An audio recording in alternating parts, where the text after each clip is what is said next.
Bon, c'est le... Bon, tu veux jouer le technofasciste ou pas? Le technofasciste. Qui n'a pas son badge? Ouais. Non, toi t'es RATP toi. RAT pub. RAT pub. RAT pub. Toi t'es Majority Ripou. Tu es quoi toi alors? Moi je suis RAT pub. Ma fonction est d'observer le comportement de nos chers consommateurs. Pardon, excusez-moi, voyageurs. Moi je fais partie de la société Métro Abuse. Voilà. Société d'affichage publicitaire du métro parisien. Et toi c'était quoi ta fonction monsieur Majority Ripou? Je ne parle pas à la presse moi. Attention, s'il vous plaît, s'il vous plaît. Oui, ce qu'on aimerait beaucoup, c'est que les gens arrêtent de prendre le métro et surtout soient plus devant les panneaux de publicité. Et ça, c'est plus important parce que nous avons beaucoup d'espace à offrir à nos chers annonceurs, nos amis annonceurs. Et d'ailleurs, on est assez scandalisé de voir qu'il y a encore plein d'espaces libres sur les murs du métro qui ne sont pas utilisés. C'est vraiment du gaspillage. Ça fait rêver les gens, la publicité, tout ça. Bien sûr, parce que vraiment, s'il n'y avait pas la publicité, où trouverait-on les images pour rêver, les sujets de méditation, de rêverie, etc. La publicité, c'est la fête, c'est la liberté. Et puis surtout, c'est très bon pour la santé mentale et le libre arbitre. Un monde sans publicité, c'est un monde gris. C'est les dictatures communistes qu'on a pu connaître avant la chute du mur de Berlin. Hein. Ce serait la Corée du Nord. Hein. Je crois que c'est triste, vraiment, ce serait atroce. Les gens s'ennuieraient, déprimeraient, se jetteraient par les fenêtres. Et puis la pauvreté, l'impossibilité d'accéder à la consommation, qui est quand même le symbole de la liberté aujourd'hui. La publicité fait partie de la vie et elle est nécessaire au fonctionnement de la société.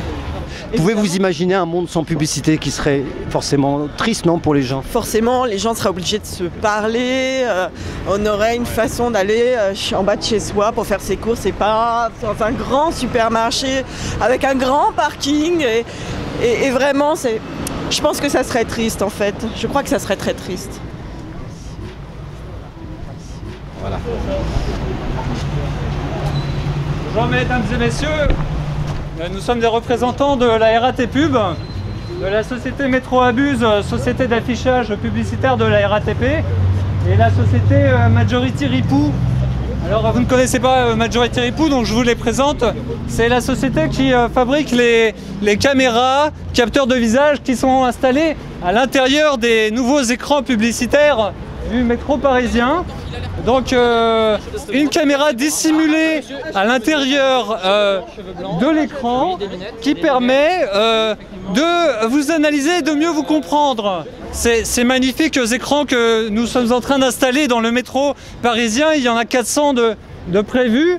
Donc anciennement la RATP servait à transporter les gens d'un point à un autre, voilà, à leur rendre un service public. Maintenant nous pensons que tout ça est dépassé, il faut vivre avec l'air du temps.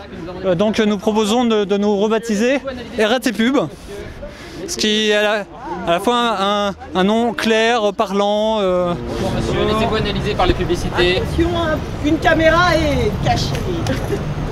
Laissez-vous analyser par la publicité. Nouveau dispositif intelligent. Je pense que nous allons entrer pour demander à Monsieur Mangin de bien vouloir nous recevoir. D'abord, nous rappelons que nous avons évidemment demandé à rencontrer Monsieur Mangin, président de la RATP, pour discuter cette question des panneaux espions. Alors, non seulement celui-ci n'a pas voulu nous recevoir, mais il ne s'est même pas donné la peine de nous répondre. Donc, on sait qu'il est très occupé, donc on vient le voir, comme ça c'est plus facile, il n'a pas à se déplacer, etc. Et on va voir si la direction de la RATP accepte de nous recevoir. Déjà, c'est dur. Alors pour Mangin, ça va être important. Monsieur Mangin en personne. Il y a 5 associations, Résistance à l'agression publicitaire, Soyez vous êtes filmés et d'autres associations. On a lancé le débat public sur cette question depuis 8 mois maintenant. On n'a toujours pas été reçu pour la direction de la RATP. Il y a eu un débat public, il y a un scandale dans la presse à l'heure actuelle sur cette question-là. Donc on aimerait, ce sont des écrans qui espionnent les réactions des usagers à leur insu. des écrans publicitaires. Donc il nous semble que c'est inadmissible. La moindre des choses, ce serait que la direction de la RATP nous reçoive là-dessus. Donc est-ce que vous pouvez éventuellement... Je fais cette demande. Je vais transmettre la demande et je reviens vers vous dans quelques minutes. Ouais, très bien. Donc vous savez exactement combien de panneaux en fonction dans le réseau en ce moment? Alors il y a 4 panneaux qui sont installés à la station Étoile et qui ont été désactivés quelques jours après le procès, en attendant le résultat du procès, et depuis ils n'ont pas été réactivés. Donc déjà pour nous c'est une première victoire symbolique. Ça montre que quand on se mobilise, ça produit des résultats. Sauf que pour l'instant, ça a peut-être mis un peu une pause dans le processus. Ouais. Sauf qu'à l'heure actuelle, on ne sait pas du tout ce qui va en être. À quelle heure? Alors, elle est en réunion sur un autre site. Elle devrait être là dans 10-15 minutes. D'accord. Voilà. Elle recevra 2 personnes, donc j'ai donné vos noms. Oui. Voilà. Le nom de la personne, c'est Madame Lecoufle. C'est une personne de la direction générale chargée du service commercial. Qu'est-ce que vous allez leur demander précisément? Tout simplement d'annoncer le retrait des panneaux. On vous suit. Mais vous ne pourrez pas filmer dans la salle de réunion. Il n'y a aucun souci. Je crois que c'est là qu'on va vous laisser. Ouais. Bon courage. À plus. Au revoir.